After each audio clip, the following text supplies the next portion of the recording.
always has a wonderful smile for us all, and look forward to hearing what she has to say. So take it away. All right. Thank you. Thank you. My name is Sharita C.G. Grateful recovering addict. Truly grateful to be here, clean and serene.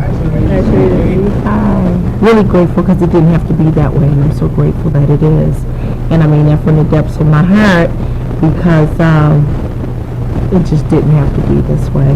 And there's a lot going on this weekend.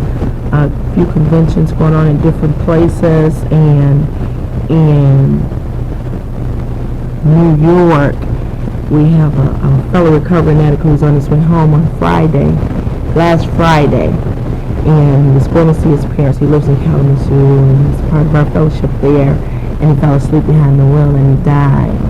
And at the blink of an eye, we no longer have Joe, and so I'm going to keep Joe's family, NA family, and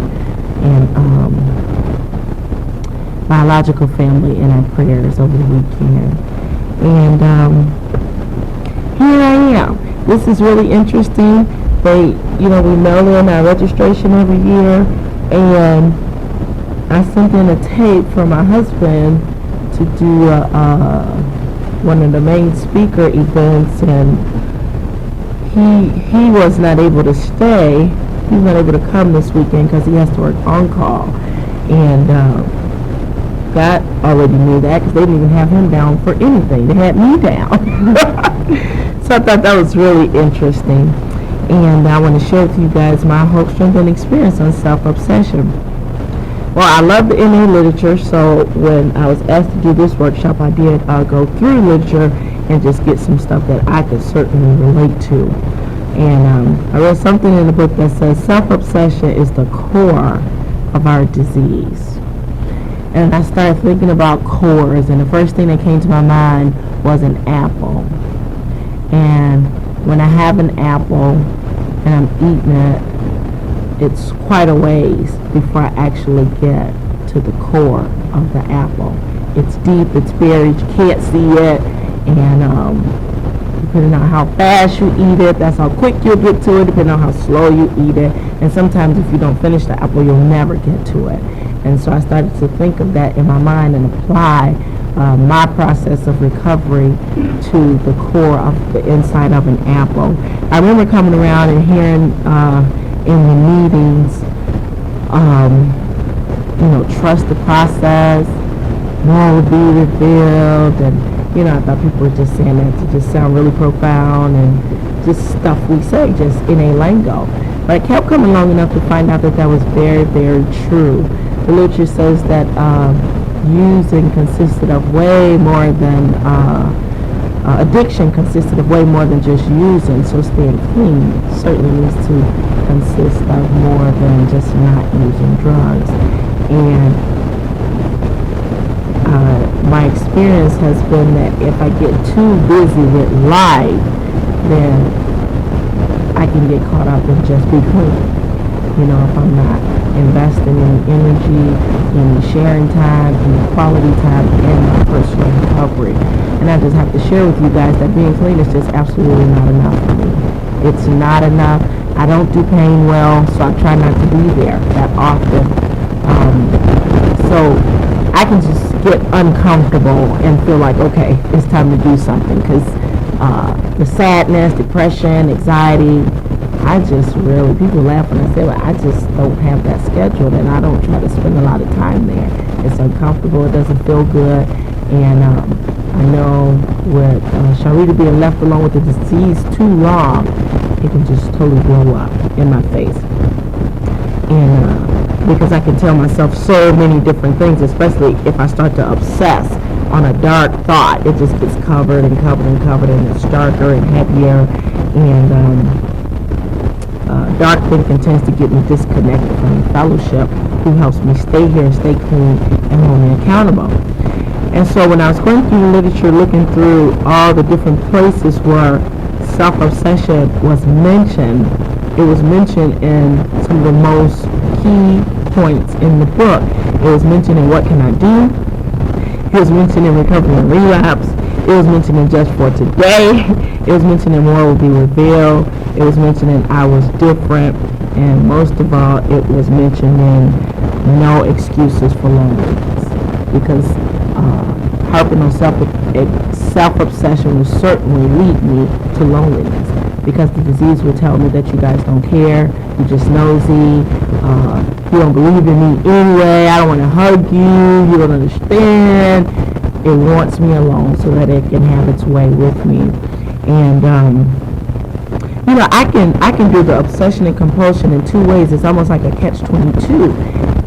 I can use it when I'm feeling good, and I can use it when I'm feeling bad.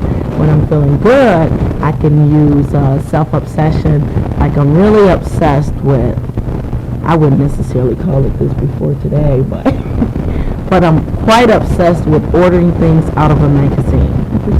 And I don't do it often. I'm just finding out, right? I don't do it often. It's just that if I really like it and I work hard all the time, and I won't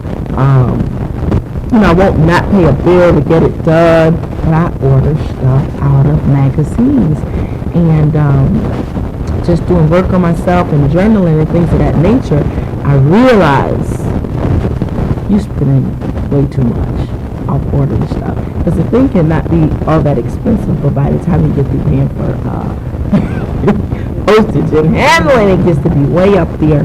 And it's something that's simple, but that's how the disease works. It's something that's simple, but if I'm not careful, and if I don't see the fact that I am headed towards a downhill roller coaster with obsessing on what I'm doing, it can overtake me, and I can find myself spending a whole lot of money on stuff that I really could do without. And that's not good. And so I can take that little light situation and apply it to any area of my life. It can just be not that bad at first, and then as an addict, it can just bloom, just start growing roots and limbs and trees and flowers, just really grow kind of crazy there. And so it's important not only that I hold myself accountable, but that I share that with you guys. If I hear people saying in the meeting that, well, that's not NA related, you should, and I'll be like, yeah, that's good, so I don't have to tell them that. What do ordering out a magazine have to do with staying clean? And if I'm not connected to the proper juice, I can lead myself to believe that that's not NA related, but it is NA related if it's going to support me in being out of control, support me in doing something over and over and over again. And as an addict, it's very important that I don't mislead you guys with how I'm looking on the outside. I can't walk around and look like I order stuff all the time. The only way you would know that is if I reveal that about myself. And so that takes practice, coming to the rooms and sharing the exact nature of the disease, who I am, how I am. And that's of great importance. And to me, that is where a home group kicks in. This fellowship has just really been an awesome part of my life. But my home group, my relationship with my home group has a lot to do with whether or not I have a tool with being obsessive and compulsive. Because in my home group, the literature says I get to know them and they get to know me. And then the little fine print that it doesn't say is they get to know me so that they can call me on my stuff, and I get to know them when I get to call them on theirs. Like if they come up missing in action, don't see them anymore, don't see them at any events, and that in that case. And I remember going to my home group about 2 weeks ago, 2.5 weeks ago, and I was going through a storm and I couldn't make it. I was trying to make it to the meeting, but I was going through at that time, and the meeting was going on, and half my mind is like not even into this storm because I really need to be at this meeting and I need to get there. And so it was maybe 20 minutes. By the time I was able to go, it was like 20 minutes left of the meeting, and it takes me maybe 12 minutes or so to get there. So really by the time I got there, there was, the meeting was almost over. It was pretty much over. And we do a literature study in my home group, and so we were reading this story. The story was over, and they were sharing their hope, strength, and experience on the story. And I'm on edge. I'm just a time bomb, just wanting to bust, and I'm sitting up there. And this is real important when on my home group meets on Tuesday, and I usually come with my work clothes on. And this is an example of dressing up the outside. So if I come from work, I'm in my professional gear and I'm sitting up there. So again, it's important that I let you guys on the inside, because if I look fine, you might think I'm fine. So I'm sitting up here and oh my God, I'm about to bust. And the meeting was over, and my very dear friend was chairing the meeting. And then she said, well, Sherry, did you want to share something before we close? And I had read something in there that I could relate to. And I said, and blah, blah, blah. And I just went all into it. And after the meeting, she told me that she said that because she could see it in my eyes. She could see that I was totally unglued. And so once she did that, it was then my responsibility to let them know where I was. Because if not, I could have just left there looking like I was okay. And even if she had not said that, it was still my responsibility to let them know where I was. And I was really, really grateful for that. I love my home group for another reason in relationship to obsession and compulsion, because I can come to my home group and I can share whatever it is I need to share and not be caught up in, they still gonna be thinking I'm like this 3 weeks from now, or they might think I'm this way, and if I share this, I don't have to do that. And that is such a level of freedom. It's such a level of freedom. As I go on in this process of recovery and learn more about me, trust starts to become a fragile tool.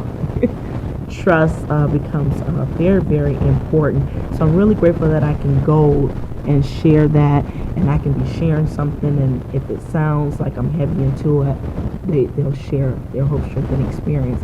I can do obsession and compulsion in a good way, in that I can have balanced out monies and done everything that I'm supposed to do, and then feel like whatever I do, it feels good. So, what am I going to stop for? If I can get on the internet and find some really deep information that I can use at work or I can use in recovery, I'll do that. So either way it go, I can fill the void in a way that's unhealthy for me, positive or negative. And so it's very important that I stay plugged in. I want to read something in book.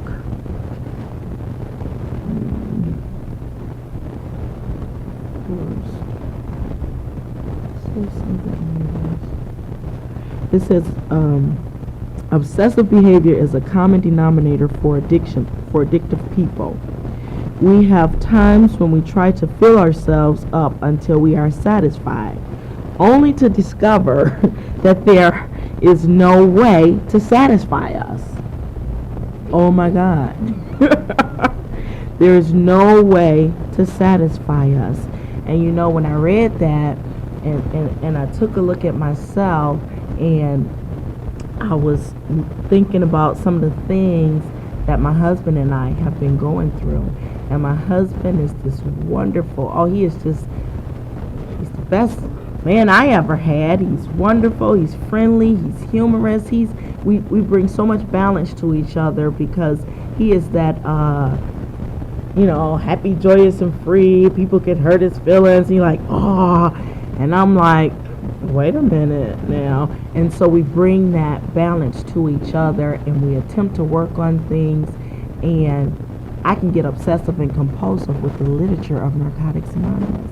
And he said that to me on 2 different occasions.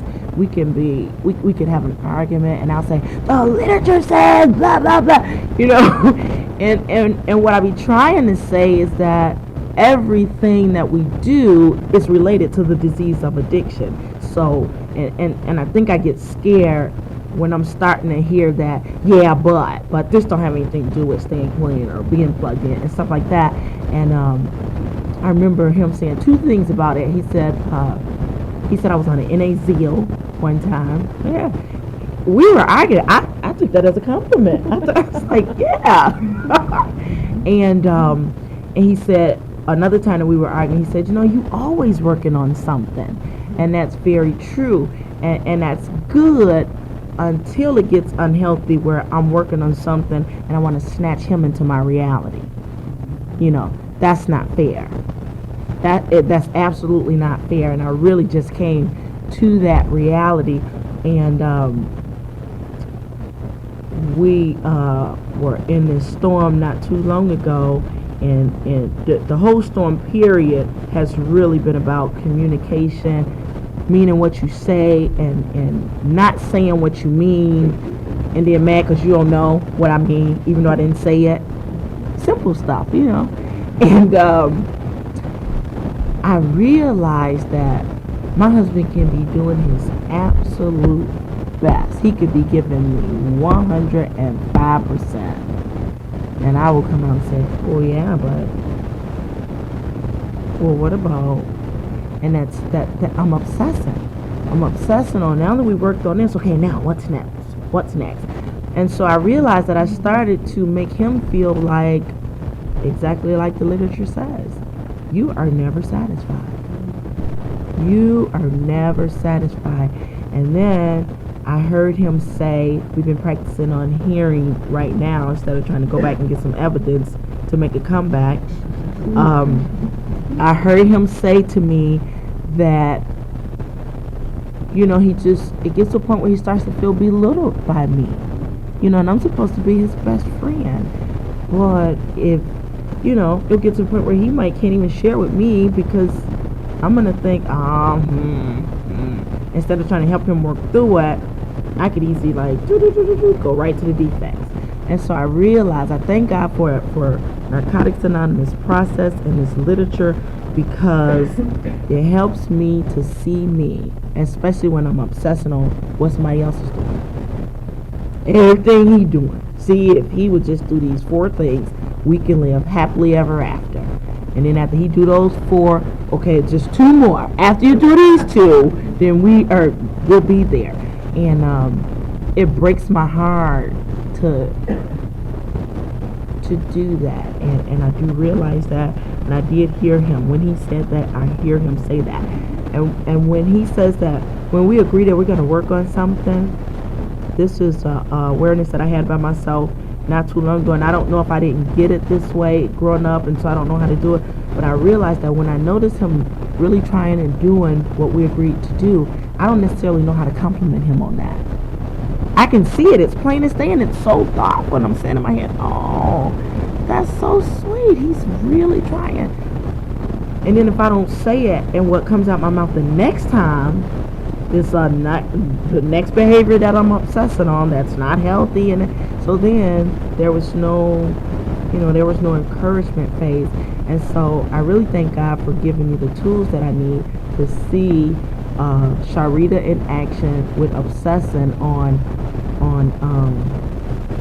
doing the next right thing, and that's not okay if I'm not taking breaks to rejoice on the good things that are already being done.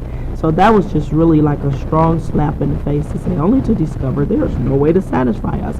It goes on to say, part of our addictive pattern is that we can never get enough. That's the ordering in the magazine part. Sometimes we forget, and it's not just ordering in the magazine, I can do it with work. I love my job. I absolutely love my job. And if I'm not careful, I can stay there after people leave. In fact, I work better when people leave, because I can be in the office, they don't interrupt me, I can get things done.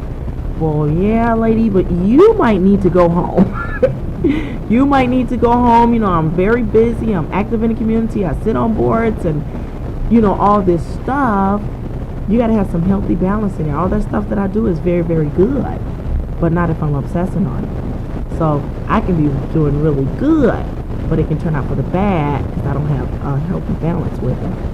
Sometimes we forget And we think that if we can just get enough food or enough sex or just enough money, we'll be satisfied and everything will be all right. Self-will still leads us to make decisions based on manipulation, ego, lust, or false pride. Here's the big one. It says we don't like to be wrong. It's here, I'm telling you. It's in here. I'm not making it up. It says we don't like to be wrong. And that's pretty potent because that's true for me and it's true for my husband. And so if neither one of us can ever be wrong, how can we have two different opinions and both be totally right? So that gets to be intense.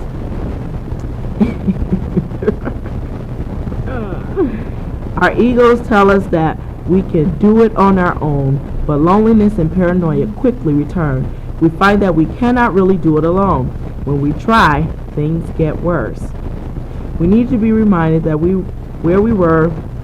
reminded of where we came from, and that our disease will get progressively worse if we use. This is when we need the fellowship. And I want to read one other one that was very, very touching to me as well.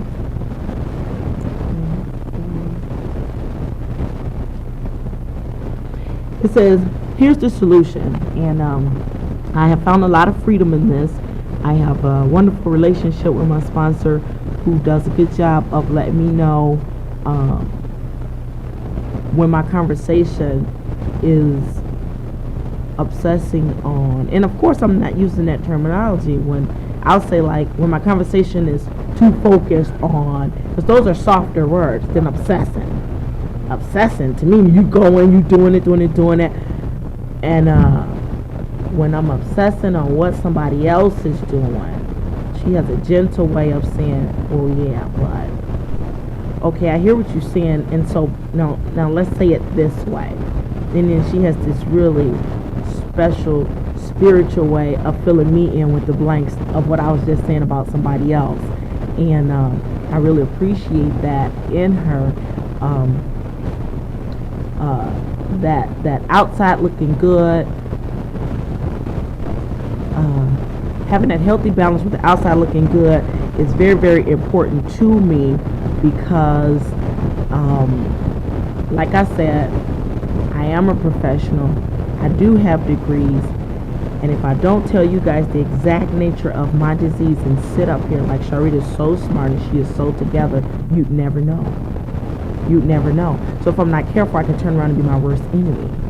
Because Mo can think, oh, Sharita, she just has it all together. I just love to talk to her, and she is just, and I am just not getting ready to go back out over that. Absolutely. I refuse to do that, and so I'll go and tell somebody something, they'll just blow their mind, and after they get over the shock that, yeah, I said it. Yep, I did that, and I did that 2 weeks ago, even with an experience at church. Me and my husband got into, we're in this thing is called Marriage Ministry International, and you don't call it arguing, you call it intense fellowship. We got into intense fellowship 2 weeks ago, and that night, Saturday night, before we went to church, I had just had it. I was just like at my max. And boy, I tell you, I was everything but a church lady on that night, And I'm sitting up in church on that morning, I'm there, and the sermon was really wonderful and all that. And after that, I had talked to my friends, and Narcotics Anonymous taught me how to be even with my friends at church. And we were talking, and I said, you know what, I just have to tell you guys that I was not acting like a church lady last night. And what I mean when I say that, I was cussing, I was pissed off, I was to my max, and just at my wit's end. And so if my husband and I were the only one at home, how would anybody know that if I didn't say it? If I didn't say it out loud. And guess what? When I don't say it out loud, it grows. It grows. And then the next thing I know, I'm vomiting all over something that wasn't even that serious. But it's attached to all this other stuff that I haven't revealed. So as we keep coming, it is of great importance that that I don't deceive myself or you guys on how I look, how I'm living. People used to always say, "Oh, Robert and Sharita, they're such a wonderful couple. They are so beautiful together, and they dress alike all the time. This is so beautiful," and that is really true. But that is not without intense fellowship. It is not without hurting each other's feelings. It is not without getting honest and being married to a person that's in recovery. Sometimes I have to wear the hat of recovery. The majority of the time I'm wearing the hat of a wife, but sometimes I have to take it off. I used to get really confused because they'd say, keep the focus on you and don't try to work his program. And so I would do that. But then when I would get with my back up against the wall to where I'm about to get ready to get high here because I don't know what else to do. And what I needed to do was to say to him, check this out, I can't live like that. I can't do that. When this happens, I'm reminded of back then because my husband and I used together. We weren't married at the time. We came here, we got clean together. So it's critical that we are on our P's and Q's at all times. And we'll be having an argument, intense fellowship, excuse me. We'll be having intense fellowship, and I'll say, all I know is I'm not going to use, and something. And then, that's when he accused me of being on the NA Zeal again. Because we're talking about something totally different, and I'll bust out and say, all I know is I'm not going to get high. And he's like, what are you talking about? But you know what? I have to always go back there. It's not like I'm going to leave the house and go and cop, but I just know that the disease wants what it would call a very good reason.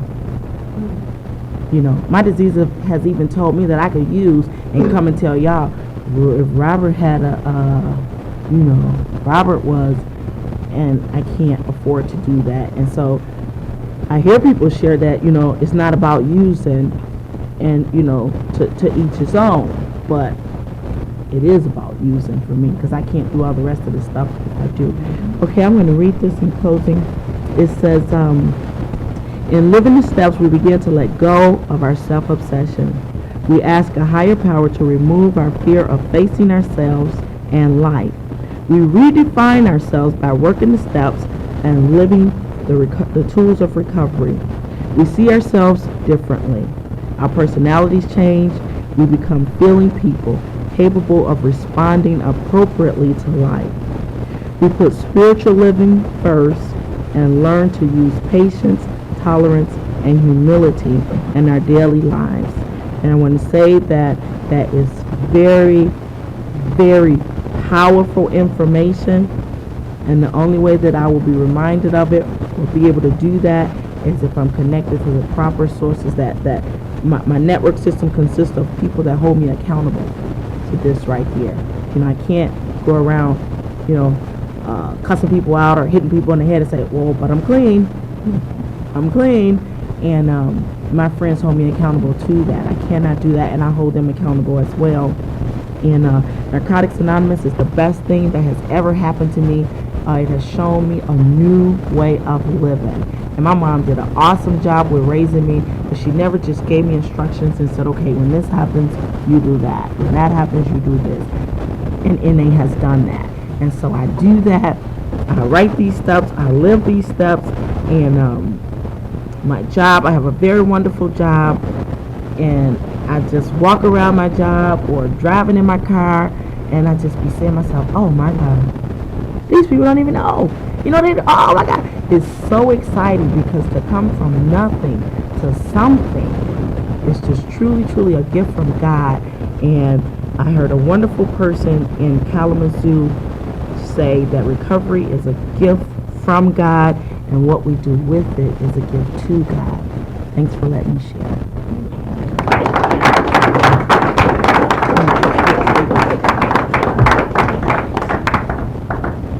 Thank you, Sharita. Our second speaker is Ross Farr from the Elkhart area, and I've known him since I got clean, so it's been a few years here. And let's hear what Ross has to say. I'm Mac. My name's Ross. Hi, Ross. I wasn't exactly thrilled to be here this morning, but I'd rather be sleeping. But I was reminded that my gratitude speaks when I come and share with people. And for me, my gratitude is really about an attitude of thankfulness, a sense of responsibility. And I heard that just recently. And I thought, that makes a lot of sense to me, because I couldn't understand why I always felt the pressure to go short with people, and so it's really great. And when I seen this topic that was chosen for me, the person that was here. I remembered the first time that I ever seen that. I was sitting in a meeting in our little IPs, and it was the first IP that I ever picked up and actually read all the way through. And so, and remembered, a lot of things in there, and I found a lot of identification in there, because it's like when I was a kid growing up, I had all those same things, that I felt like the world owed me something, and if it didn't take care of me, I just screamed out loud, and I never got to that point where I realized that I needed something outside of me.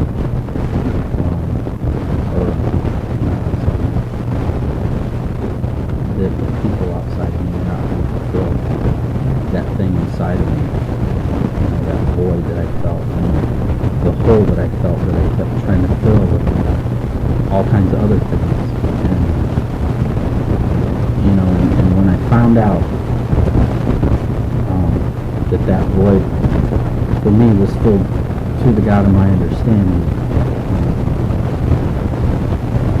it made a big difference in my life. And I looked at, the word self-obsession, kind of reminded me of one of the aspects of our disease, our physical compulsion, and mental obsession, and spiritual self-centeredness, self-obsession. And for me, I didn't understand words like that when I got here. I was like, what is obsession, And so when I picked up that IP and it said, talking about our reaction to the past, present, and future, resentful towards the past, angry towards the present, and fearful about the future, it really opened up and brought about an identification for me that was really important, that I needed, because I had a lot of not yets and a lot of excuses to not be here. And for me, when I started relating at the deeper level of feelings and emotions, is when I started, and that particular IP brought a lot to me, and that feeling that I finally found a place where I belong. And for me today, I can still get wrapped up in those things, and be really resentful about it, and be snapping at people through my day, and then when I think about where my life is and where it's going, I get kind of fearful at times, and I always need to be reminded that that through the process of recovery, I can learn how to accept my past, and I can learn how to be loving and caring right now, and not walk around yelling at people, and I can look to my future with a lot of faith and hope that because through this process of recovery, I've been given gifts in life that I never expected, and that for me is the one thing that continues to encourage me to keep coming back and to continue to do what I do. I didn't come here because I wanted to stop using. I came here because I want to learn how to live. And I didn't know nothing about that. And through the love of you people, and the God of my understanding, I'm learning how to live today. And I'm learning how to be things that I never dreamed of. And I can't think of a whole lot else to share.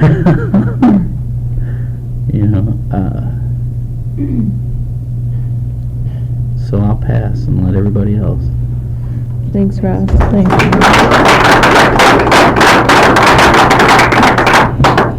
Okay, before we open the floor for sharing, I need to remind everyone that you are being taped, and so if you don't want to be taped, just let us know and we'll stop that. So the floor is open. Somebody? Please.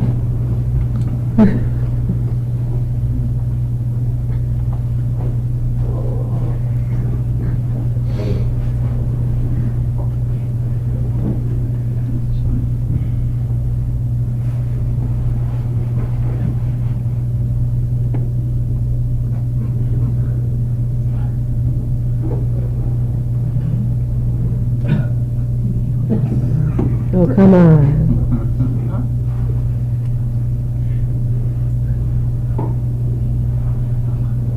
Might you fix somebody?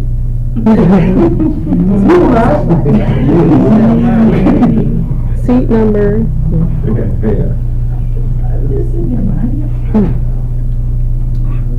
All right. Get the ball rolling.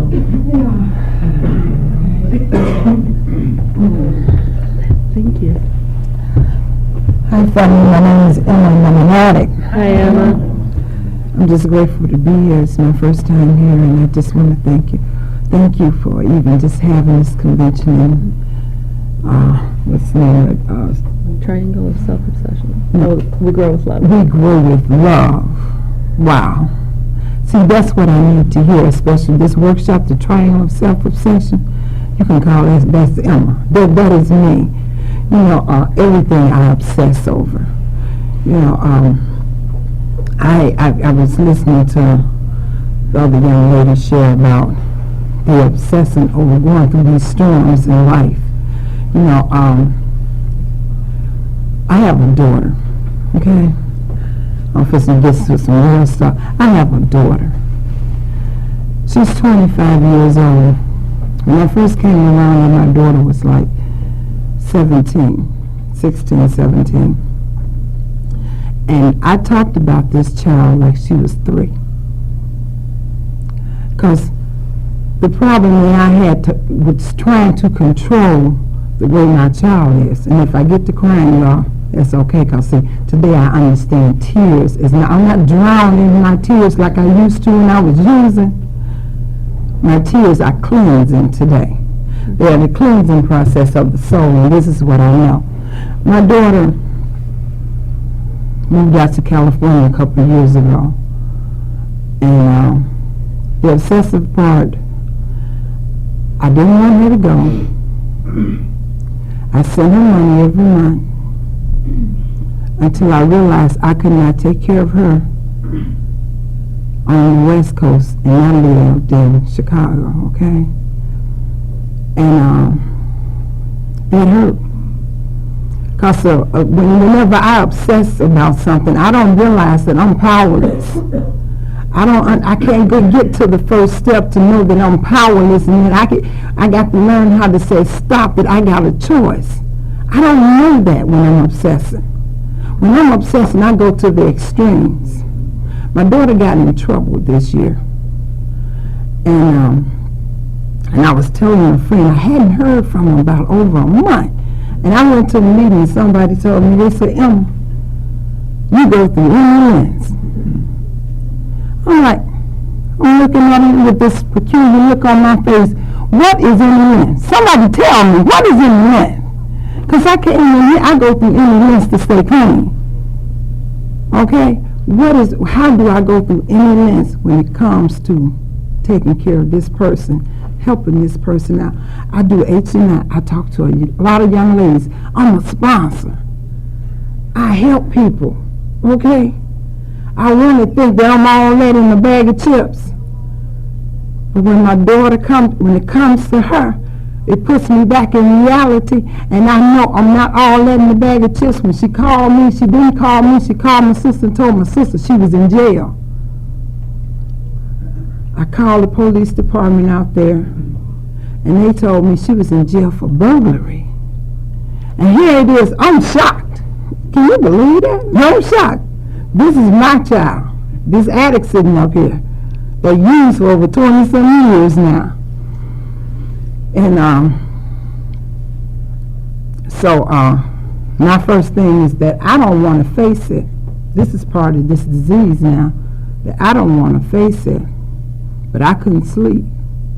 Anxiety attacks and everything. And when I talked to her, she chose to argue with me and fight with me. And the first thing came out of her mouth, I'm just like you and your mother.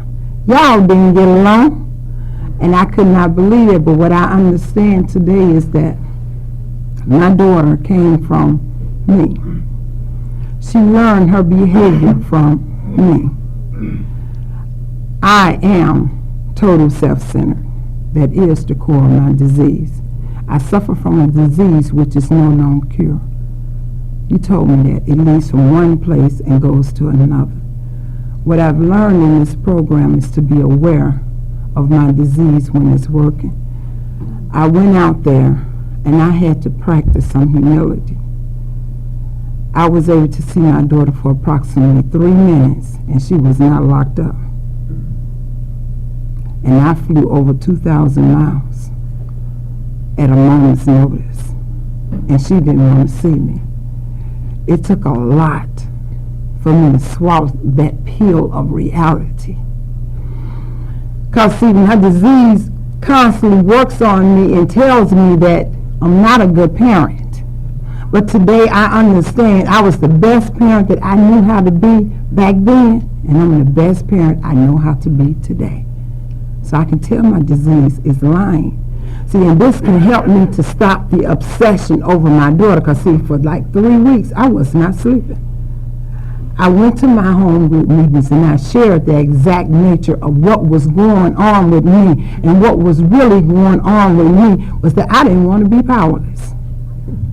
I wanted my disease, I wanted to have some control. I wanted to go and tell her, get on the phone, tell her, you bring your butt home and you stay here. But reality says she's 25 years old. She makes up her own mind and she do what she wants to. She has the choice. And that hurts. That hurts, especially when I got this disease talking in this ear, and you guys telling me something over here in this ear. My disease never stopped working. But what I do know, today, I can go through some stuff, and I don't have to pick up. I went through my mother's death in this program. I didn't pick up. I knew I suffer from a disease that wants me dead. It doesn't care how it kills me. It wants me dead. And I'm living today. It should have killed me when it had me. I'm in the arms of Narcotics Anonymous today. I love this convention. We grow with love, and I'm growing with love, your love. And I thank you, and I keep coming back.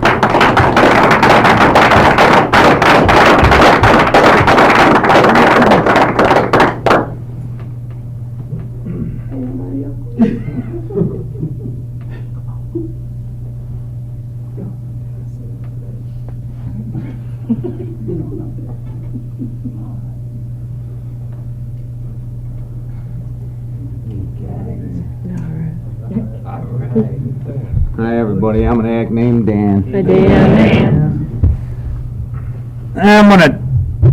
A lot of times I feel ashamed to share something because, you know, you get a little bit of clean time, and like the young lady said, you know, if I don't get up here and tell you what's going on inside of my head, you'll never know, because on the outside I can look well, you know, as far as a job. And I'll tell you my experience with obsession, and, you know, our disease is self-centeredness, you know, our total self-centeredness. And the way the disease uses the obsessive nature of my personality. I always had this thing, when I was using it, if somebody did something to me, I just held this grudge. I always said I was like an elephant. I never forget. And, it's one of my worst problems today because, not that outside that I do anything, it's what goes on inside my head, I start getting into this fantasy land, and the best example I have is like a guy at work, he had mistaken me for a bathroom wall writer, and he actually stepped outside and asked me if I wrote on the bathroom walls. He took his glasses off, and me being a recovering addict that I am today, I said, no, I didn't write about you on the wall, but I didn't forget the incident. And I swear to God, this has been going on with me for like about 6 or 7 months. Every day after work, I go home and I think about everything I thought about. And I do a 10 step. And this guy is there. You know what I mean? And I feel bad for what I was thinking that day, or what I might have said. But by the time I get to work, I'm not feeling bad anymore, and I'm ready to start obsessing on it again. You know what I mean? And my disease will use that as a tool to get me to use, because I'll start feeling all these shame feelings and guilt feelings and anything on the outside, but it's just an inside job, and I can do that with anything. It's like they gave me a credit card and I got a computer. So, like, I ain't ordering stuff out of magazines. I'm online, building this monster. Yeah, I'm building this monster computer. And I don't need it. You know what I mean? I don't need it. And it's just a part of my disease. I sometimes like to feel that I'm doing better than other people, And a lot of times I like to feel like I'm doing worse, And it's all I can't explain it to you, other than it's all obsessive thinking. The disease is so cunning and baffling, and it wants to destroy me. And, the only thing I can do is get on my knees every night and pray and go to meetings on a regular basis. Because for a number of years I tried to control my using, and it I'm sure just like most of you, it continued to progress.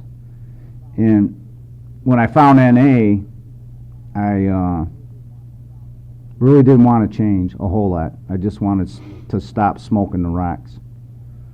And I thought I could go back to my old lifestyle before I found those magic little things. And what I found out was that my disease had progressed to a point that no matter what I did, I obsessed on it. It was, if I wanted to just go back to being drinking, I couldn't do it. I just couldn't drink, like on the weekends or, Monday and Tuesday. And that's when I started learning about obsession. And I started learning about how cunning and baffling the disease is. I don't know. I try my damnedest to get away from the obsession, I do whatever it takes to stay clean.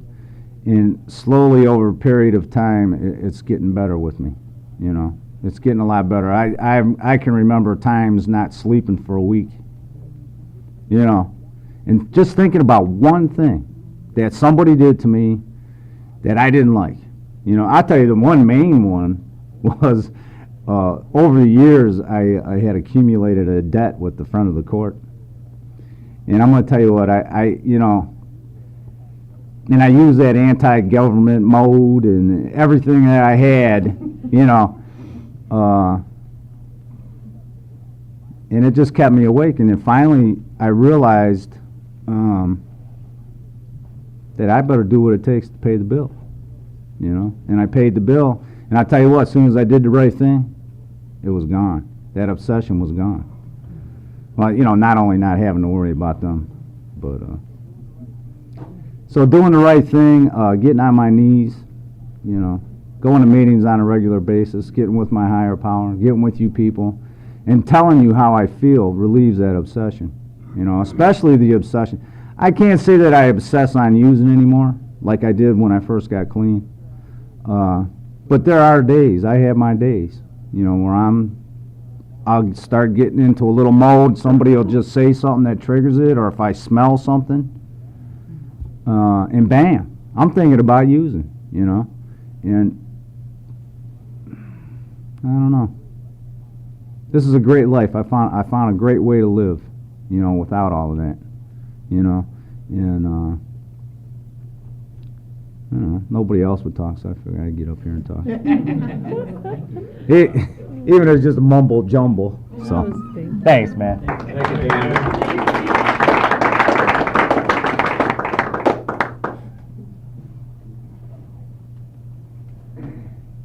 Oh, yay, come on. Hey, we can sit and take a turn.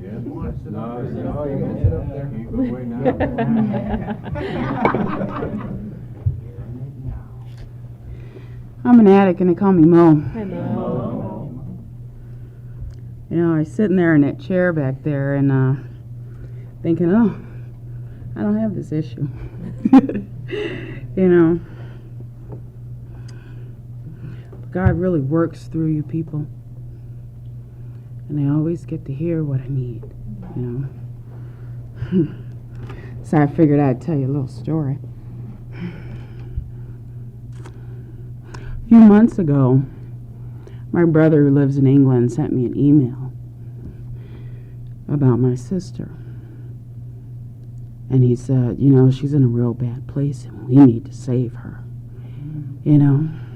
So I immediately took the word that I didn't like, save, and I said, well, you know, that's not my job. I'm not in that business. You know, wherever she's at, she needs to work on that and work through that herself. And, you know, you people teach me about that unconditional love, you know, and that concern that we need to have for each other. You know, and so I decided to not look at this person as my sister, but as another recovering addict, you know. And I opened out my heart just a little bit, you know, because I don't have this relationship with her that some people have with their sisters. You know, growing up, shit was real, it was real difficult growing up in a household with a father for an addict, you know, so you learn how to survive, and it wasn't real pleasant, you know. So these are the memories that I have with this woman, you know. And even though I said, sure, you know, she can come out, I'll do what I can do. And from the moment I made that decision to do that, I have been insane. Only on the inside, you know, because on the outside it's a good thing, you know, it's all good. I can help her out, you know, do whatever she wants, you know. On the inside, I am pissed, I'm angry, and I'm like, wait a minute, how did I get into this? All of a sudden, wait a minute, I got to take care of somebody else? No, you know, it's about me, it's about me, it's about me. I want what I want. I don't want to have to always be there for somebody else, you know? And all this is on the inside. And I'm walking around, oh, it's fine. It's all good. It's a God thing, you know? And I'm toe up.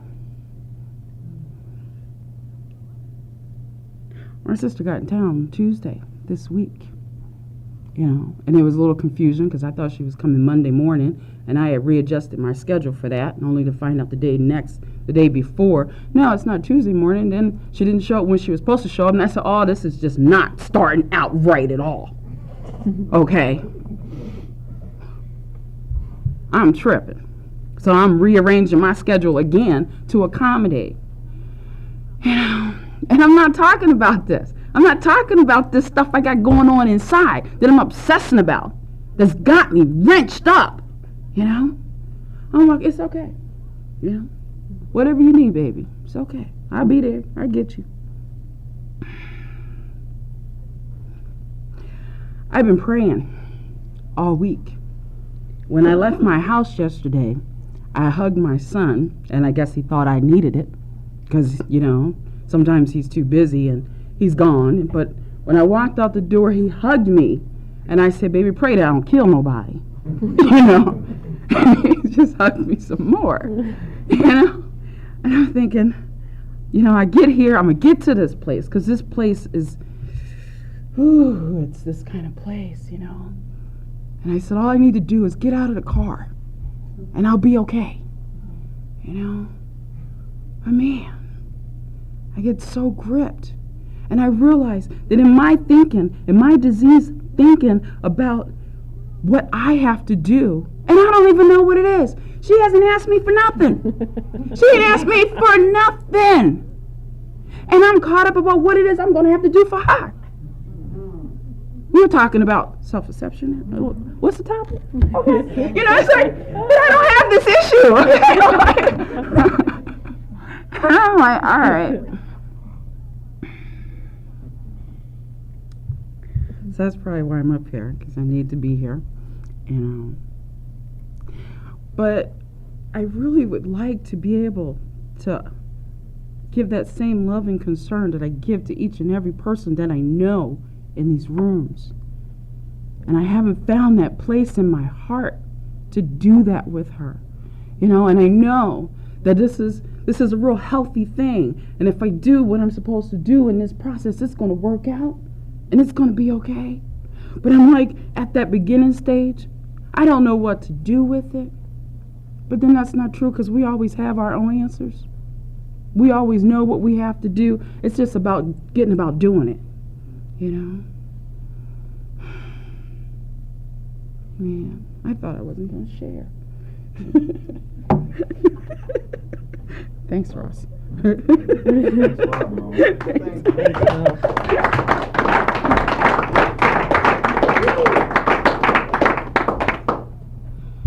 Hi. Hello, family. I'm Cynthia Emmett. I'm an addict. Hi, Cynthia. And I'm visiting here from Detroit. You know, I just heard so much, and he was talking about on the job earlier, you know, and I had an experience this week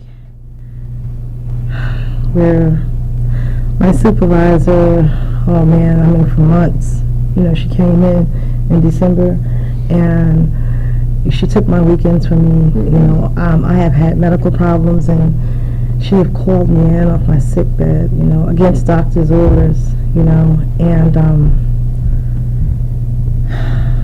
I have had so much little shit that I have built up inside, and not just turning them over or letting them go.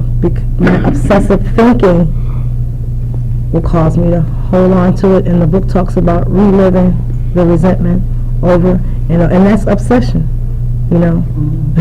Reliving past experiences over and over and over and over again. And this week, earlier, she had car problems, and she's also, you know, experiencing problems, you know, as a single parent with the babysitter coming picking up the kid and having this new responsibility, you know. I tried all kind of things, putting myself in her position where, you know, okay, I have this position as a superior, I know I have pressure coming, you know, in a whole lot of areas, and then I have people that are working under me, and I want to do right by them also. So I tried to, you know, mentally put myself, but I still had these resentments. You know, I'm like this bitch.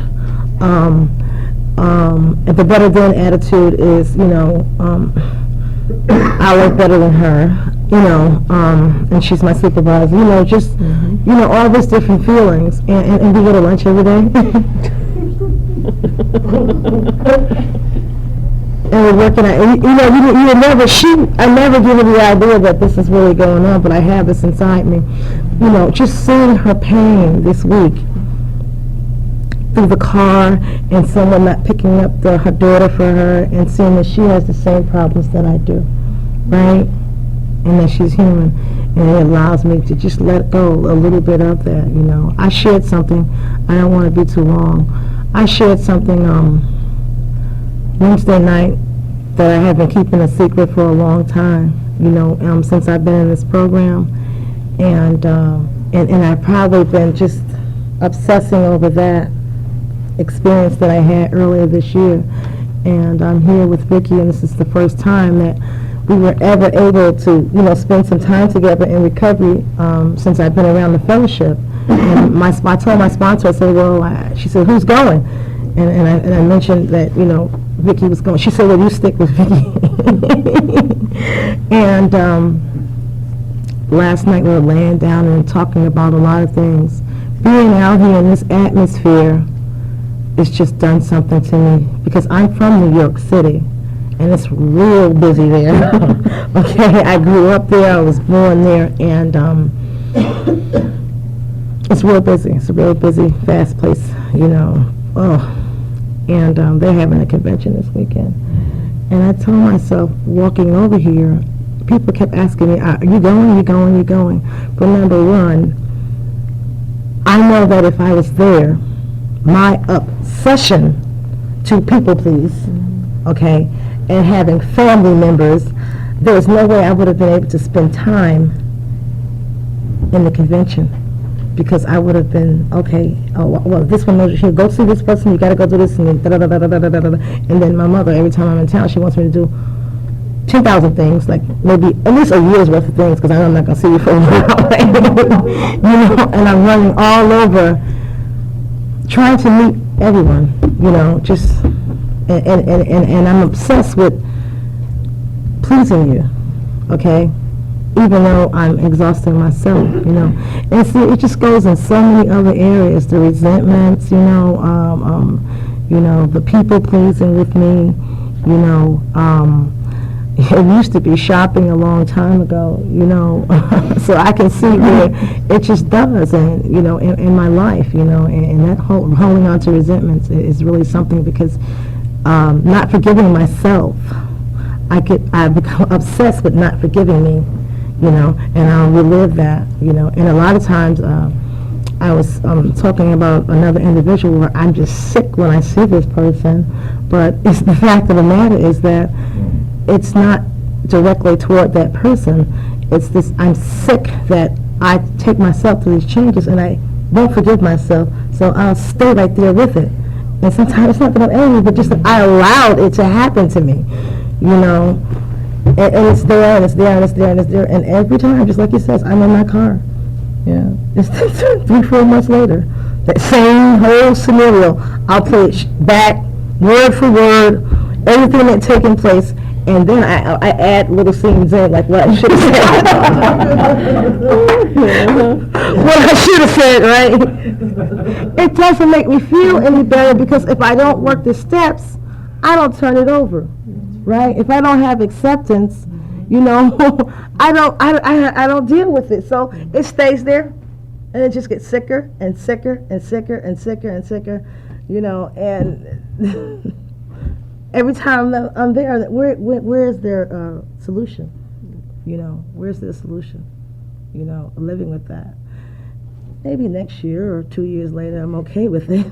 But damn, that's a long time to stay somewhere with a certain situation or in a certain relationship that's been over for God knows how long. You know, and I'll pop and I'll think about things and I'll talk it over, and what I should have said again. You know, by myself, me and the committee, you know. What I'm saying is that just for today, I experienced a little situation, you know, with some friends that I came out here with, you know, and guess what? I didn't take part in it, right? I'm having a great time here. Okay? I'm not saying what you should have said or what you should have did or in fact, I'm avoiding it, right? I want to remember this trip. I mean, it's just something here, walking around in the rain and smiling and not complaining. Okay? I mean, I never experienced that before, and I just have this overwhelming thing inside of me. So I don't know. Maybe it's giving a new birth to something. Maybe I'll go back and I'll be able to let go of some things and not obsess over every little minute trivial thing in my life, you know, and enjoy this process called recovery. If you don't pick it up, you won't get high. Newcomer, you're the next in line for your miracle. Thanks for allowing me to share. Thanks.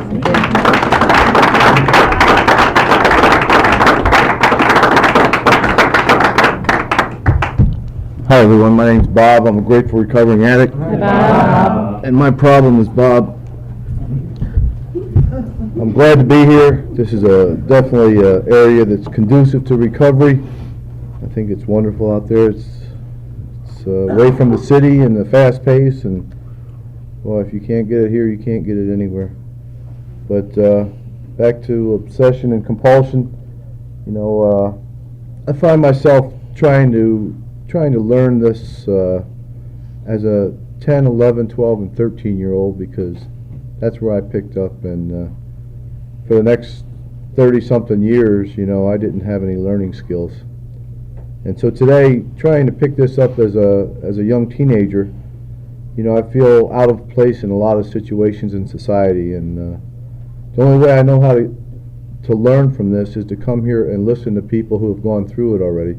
People like Dan and Mo, who can come up here and share their experience, strength, and hope, so that someone like me can pick up that message. Because, you know, for a long time, I can sit out there and say, I don't have these problems. But if I'm going to become honest and open-minded and willing, I've got to look at this stuff and listen and go to meetings and become involved and do the things that I'm supposed to do that I don't want to do. And I'd just like to share a little story someone had at a meeting about 2 months ago who has a lot more clean time than I do, and he shared that, you know, once he got to about 10 years, you know, he thought he was a bag of chips and all that too, and he thought that what he needed to do was become a beacon in the community. So what he did is he got involved in the Kiwanis Club, you know, and he went right up the ladder and he became president of the Kiwanis Club. You know, he wore the $1,500 suit and a $300 tie, and he had that wooden gavel, and, you know, he had all that power, you know, but that didn't fulfill what was the hole in the gut. So he decided to focus on making money, and we can do that, you know, we're addicts, we can focus on whatever we want, and we're pretty successful at it. And he went out and he made a ton of money. And as a matter of fact, he filled up one of his bedrooms with the money. That's how much he made, because he stuck to it, you know. And then he found himself obsessing over this money because someone was going to get it. And he worked hard to get it. And he said he almost got to the point where he was going to blow his fucking brains out because he was worried that somebody was going to take his money. And he finally come to realize money wasn't going to get him happy either, you know. And he finally got to the place where the only thing that was going to get him happy was to get with the higher power, you know. And he got with the higher power, and the higher power gave him the money and gave him the power that he needed to be happy. And today, that's all he needs. He doesn't need a gavel and a three-piece suit or a room full of money to make himself happy. What he needs to do is he needs to go to meetings. He needs to share his strengths and hopes about how he did it. And that's why I go to meetings, because that's the only way I'm going to learn is from people who've already been through it. Thanks. Thanks.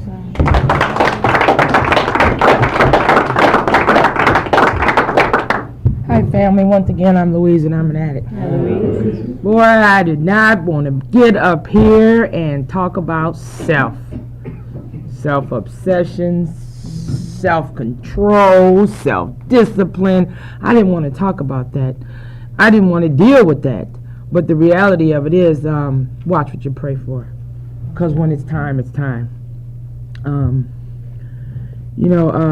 I got here, and the first thing I did, you know, the mental chatter said, oh my God, you don't have enough money for registration. Oh my God, okay, well, wait a minute. Here's a slot that says adult, half price for child. And that's the first thing I did, you know. You know, I wouldn't go in there and say, hey, I'm a little short on cash. Can you help me? You know, my first, after all the obsession of the thinking to get when I, on my way here, you know, said, well, just go in there. How will they know? They'll never know. Tell him to stay out of the car. You know, but the reality of it was, I could not sleep last night. I'm telling you, you guys have screwed it up for me. I mean, it was like, then I'm laying there in the bed last night, and I'm thinking, well, somebody seen him come in the room. Oh my God, they may remember him from last year. They're gonna know he's my kid. They're gonna know he's not 7 years old. So, today I had to get honest about that. And that didn't feel real good. You know, but the gnawing wouldn't stop. I felt like shit. You know, I just felt like shit, you know. The book talks about degrading ourselves in our own eyes. You know, and this is an honest program. You know, and I can't live in this new way of life with all those old behaviors and old mentalities. You know, so I was able to share this with another addict. You know, first, I had to tell somebody because I didn't have the courage to come here and tell it openly. You know, but that opened the door to freedom. When I got honest about who I am and the exact nature, what I did, you know, then I was able to go to registration and say, hey, look, I lied. You know, I didn't have the courage to say, I don't have enough. You know, now what can I do for restitution?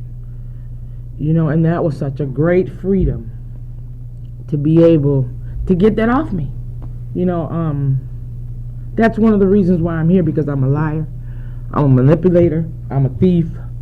You know what I'm saying? And just like the girl said, you know, this convention is about we grow with love. And she didn't judge me. She shared her experience, which gave me the courage and the love that I needed to go do what I needed to do. And thank you.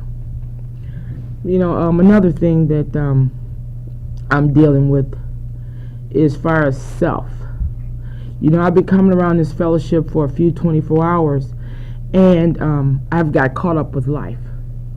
And a lot of the things that narcotics is about is working on self. It's about an active change. You know what I'm saying? And so now I've got all these things. I've got the job, I've got the school, I've got the kid back, I've got all these other things. And while I'm working on all these other things, the disease is steady growing, steady growing, steady growing. And I find out that all these things that I want to hold you people accountable for, well, it's your fault. Well, if you would have done so-and-so and so-and-so, then I wouldn't have to do so-and-so and so. Well, that's not no self-ownership there. You know, I'm still blaming people, places, and situations, which keeps my disease just steady rolling right along. You know, and so I took this course in school. They said they called it collegiate skills. They said this will help me get critical thinking to go into the nursing program. And the first thing I got into was this self-assessment. Was a damn fourth step. And I was like, well, what the hell? So as I was going down the list looking at all these things that I already knew, you know what I'm saying? And then I had to write it down on paper and share it with somebody else. It was like, wait a minute, this is too much. So I dropped the class. I says, okay, so I'm going to go home and go deal with some family issues to find out I was obsessive and compulsive about everything that I didn't like about my mother. That came up in the school self-assessment. You know what I'm saying? So now I'm at home. I've got all these things going on inside, and I'm steady trying to control outside circumstances to try to get some comfort on the inside. Well, it didn't work. Well, my son said, well, Mom, well, don't not go to school for me. I'm going to be all right. Well, no, the hell you're not. You're not going to be all right. Let me fix you. Come on, hurry. You know, he said, Mom, go back to school. I said, okay. Well, I got to get in for spring semester. I said, well, I'll take this collegiate skills 53. They said they would teach me how to go in, pick out the main idea in an article, and come out. Well, the first damn thing they started on was a damn self-assessment. I said, now what in the hell is this? You know, here's the same things that I already knew last semester back in front of me again. I said, well, wait a minute. So I ran to the counseling office. I said, I can't do this. You know, I've got to work and I've got school and my kid's, he's sick. He's got bipolar. I didn't tell him I had the disease of addiction. You know what I'm saying? It's my kid, he's got bipolar. And the counselor, she didn't know. She says, well, here, let me, you know, help you find another class. Maybe you can go talk to them, you know, and maybe they'll let you in even though you're a week behind, you know. Maybe you can work real hard and catch up. I was almost willing to do that, y'all, to avoid me. So I said, well, damn, I'm late for class. There's nowhere to go. I might as well go to class, at least for today, and then see what I can do.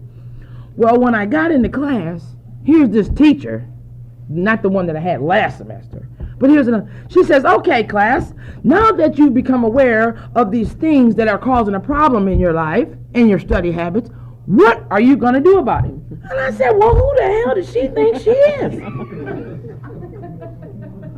Well, I'm getting ready to get out this damn class. That's what I'm going to do about it. But the reality of it was, God was saying it's time.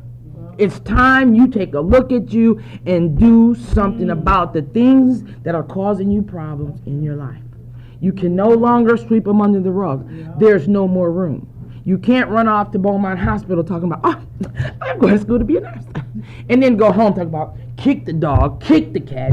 Come here, kid. Did you go to school today? What are you doing? Because of all these unaddressed issues. You know, I thank God for this program. I thank God for, in spite of me not wanting all the time to address things, he keeps putting it right in my face. You know what I'm saying? You know, what are you going to do? What are you going to do? What are you going to do?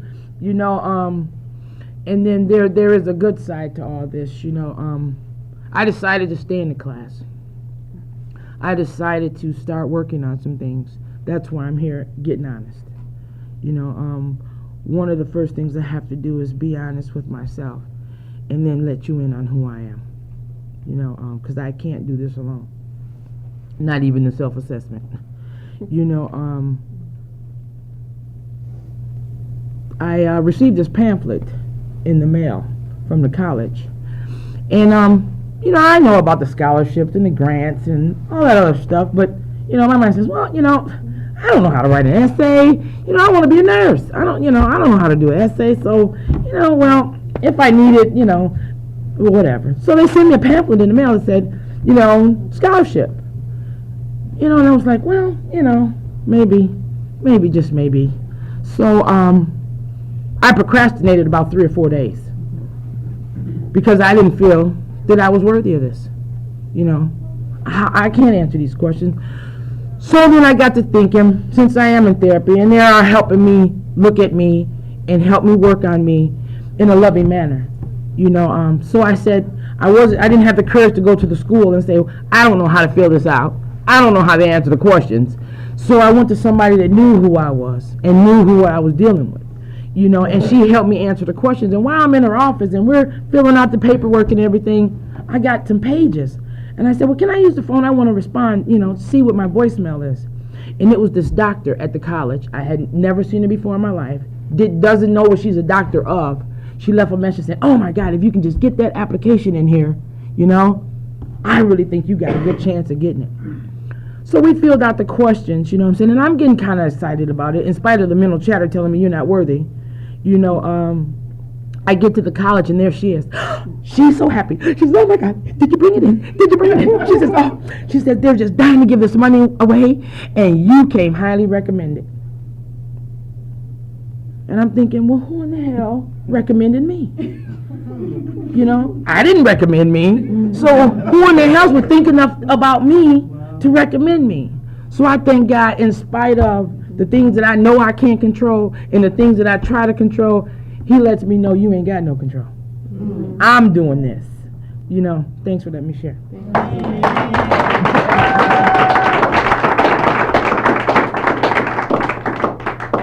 Well, I just want to personally thank everyone for sharing so openly. Wonderful sharing in here today, and that's what it's all about. Would you help me close in a circle with the Serenity Prayer?